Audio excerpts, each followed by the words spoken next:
เด้อมากินหนึ่งมัดนำกันเนาะหนึ่งมันแซ่บๆที่เอาลงมาจากสวนเนาะ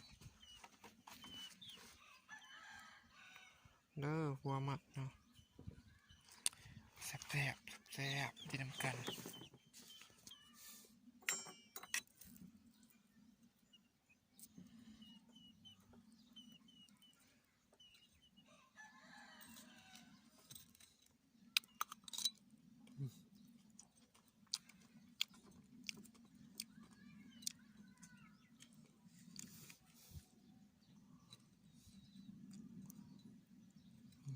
มากินหนึ่งมัดนำกันเด้อ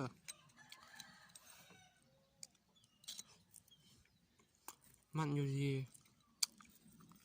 บ้านหัวผู้เนาะเมืองสารสมบูรณ์